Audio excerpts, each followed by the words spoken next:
सियाचिन के वीर जवान हनुमंथप्पा को पूरा देश आज कर रहा है सलाम और दे रहा है आखिरी विदाई। सियाचिन में 25 फीट बर्फ के नीचे 6 दिन तक मौत को मात देने वाले जवान हनुमंथप्पा ने आज अस्पताल में दम तोड़ दिया।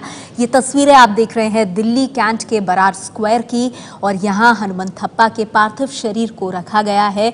उनकी इस शहादत को पूरा देश याद रखेगा। यहाँ पर सेना के वरिष्ठ अधिकारी उन्हें अंतिम विदाई दे रहे हैं। प्रधानमंत्री नरेंद्र मोदी अब से थोड़ी देर बाद दिल्ली कैंट के इस बरार स्क्वायर पर पहुंचकर इस वीर जवान को देंगे श्रद्धांजलि। कांग्रेस उपाध्यक्ष राहुल गांधी भी यहां आएंगे। आपको बता दें 6 दिन बाद बर्फ की मोटी चादर से बाहर निकले हनुमंथप्पा की सलामती की दुआ पूरा देश कर रहा था, लेकिन आज दिल्ली के आर्मी अस्पताल में उन्होंने अंतिम सांस ली।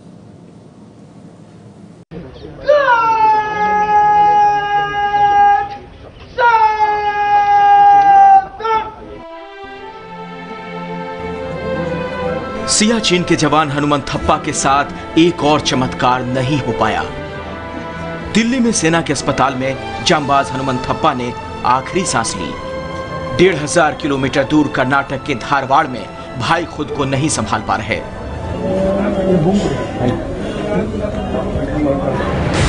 जांबाज हनुमंथप्पा 6 दिनों तक 20,000 फीट ऊंचाई पर फंसे रहे। 25 फीट गहरी बर्फ उनके ऊपर पड़ी थी। हनुमंथप्पा के सभी 9 साथी शहीद हो गए थे, लेकिन 150 घंटे बाद हनुमंथप्पा को जिंदा निकाला गया।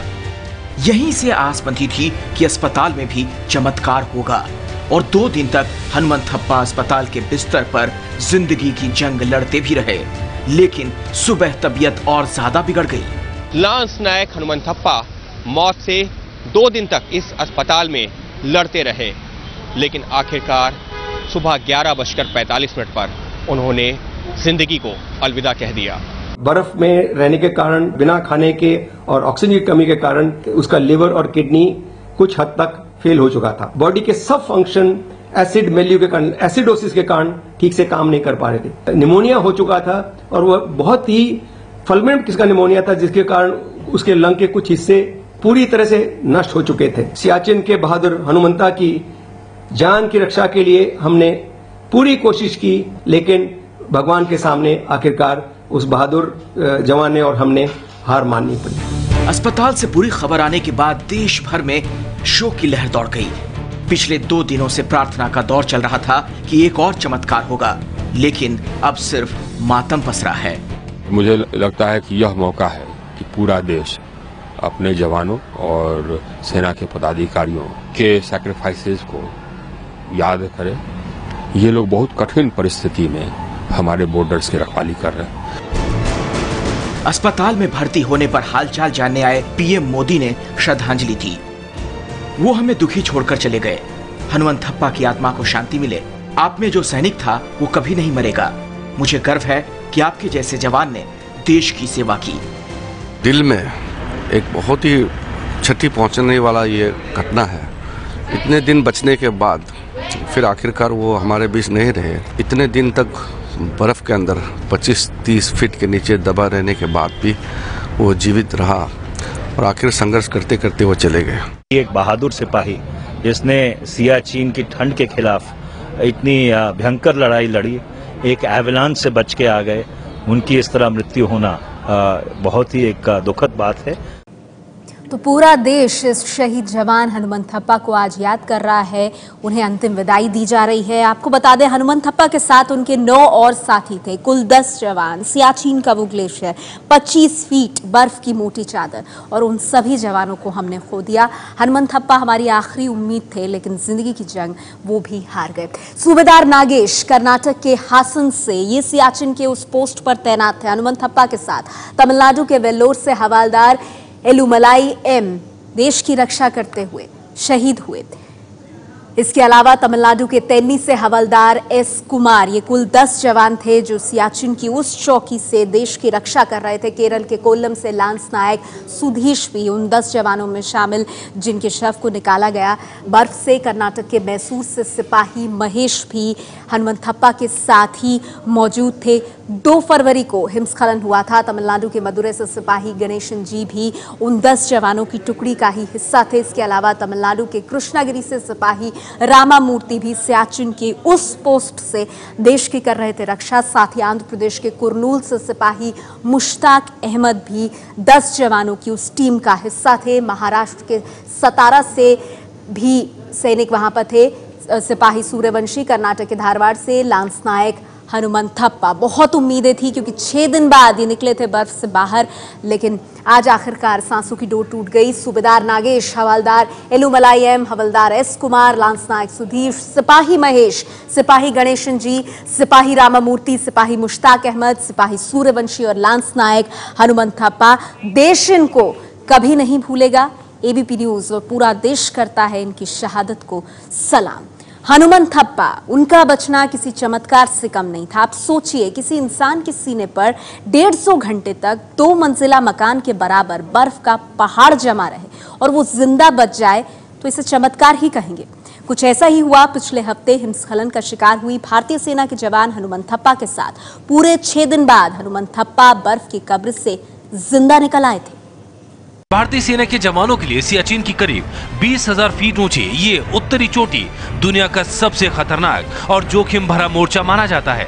लांस नायक हनुमंथप्पा और उसके 9 साथी 2 फरवरी को कुछ इसी तरह देश की हिफाजत के लिए मौसम से हर रोज जारी रहने वाली भयावह जंग लड़ रहे थे।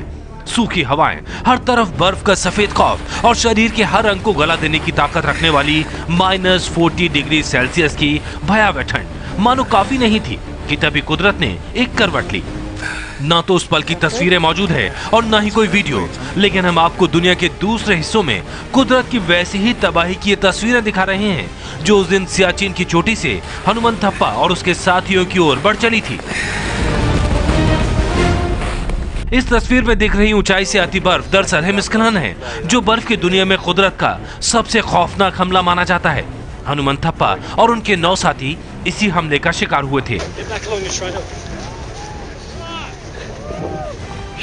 कुछ इसी तरह 1 किलोमीटर चौड़ा और 800 मीटर ऊंची बर्फ की एक दीवार उनके कैंप पर आ गिरी। 10 जिंदगियां, उनकी सांसें और उनके जीने की हर उम्मीद उस पल में दफन हो गई, सिवाय एक रेडियो सिग्नल के जो सियाचिन के उस कैंप से बेस कैंप तक आया था और ये खबर दे गया था कि सब कुछ तबाह हो चुका है।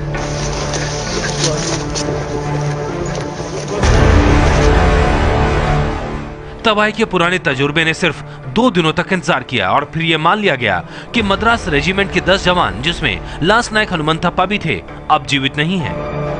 ये वो चंद तस्वीरें हैं जिसमें भारतीय सेना जिंदगी नहीं, अपने खोए हुए साथियों की आखिरी निशानियां खोजने पहुंची थी। 20,000 फीट की ऊंचाई पर भारतीय सेना का बचाव दल भारी भरकम मशीनें और खोजी कुत्तों के साथ पहुंचा था, लेकिन तलाश आसान नहीं थी। -40 डिग्री पर यहाँ की बर्फ किसी चट्टान में बदल जाती है और ऐसे में बर्फ को तोड़ने और काटने के लिए ऐसी आरियों की जरूरत पड़ती है। खोजी कुत्तों की सूंघने की क्षमता भी यहाँ की सूखी हवा छीन लेती है। ऐसे में कोई सुराग नहीं था कि यहाँ जिंदगी का एक टुकड़ा अब भी दफन है। बर्फ की चंद सेंटीमीटर परतें हटाई जा रही थी, लेकिन ऑक्सीजन की कमी 20 से 30 मिनट की खुदाई के बाद लंबा आराम मांग रही थी। दरअसल लांस नायक हनुमंथप्पा हिमस्खलन के वक्त अपने कैंप में थे और जब बर्फ उन पर गिरी तो वो टेंट में ही थे। -40 डिग्री के तापमान पर चट्टान की तरह जमी हुई 25 फुट ऊंची बर्फ के नीचे दफन हो चुके थे हनुमंथप्पा। यूं समझ लीजिए, एक 2 मंजिला मकान के बराबर बर्फ की सिल्ली थी उनके शरीर के ऊपर। लेकिन शायद किस्मत ने हनुमंथप्पा के लिए कुछ और सांसें लिख रखी थी। बर्फ जब टेंट पर गिरी तो टेंट और हनुमंथप्पा के बीच हवा का एक टुकड़ा बचा रह गया। हवा के इस बुलबुले ने हनुमंथप्पा की सांसें बचाए रखी। बचाव दल ने जब हनुमंथप्पा को निकाला तो उनकी नाड़ी धीमी गति से चलती हुई मिली, लेकिन वो बेहोश थे। सेना के बचाव दल ने उन्हें हेलीकॉप्टर की मदद से जम्मू के आर हॉस्पिटल पहुंचाया। तो मौत को मात देकर 6 दिन बाद सियाचिन की उन बर्फीली पहाड़ियों से बाहर निकले थे हनुमंत थप्पा। एक चमत्कार के बाद पूरा देश दूसरे चमत्कार की उम्मीद कर रहा था। ऐसा हुआ नहीं। आज दुखद खबर आई, हनुमंत थप्पा हमारे बीच नहीं रहे। और ये तस्वीरें दिल्ली कैंट के बरार स्क्वायर की आप देख रहे हैं। भावभीनी श्रद्धांजलि दी जा रही है हनुमंत थप्पा को और इंतजार हो रहा है प्रधानमंत्री नरेंद्र मोदी का।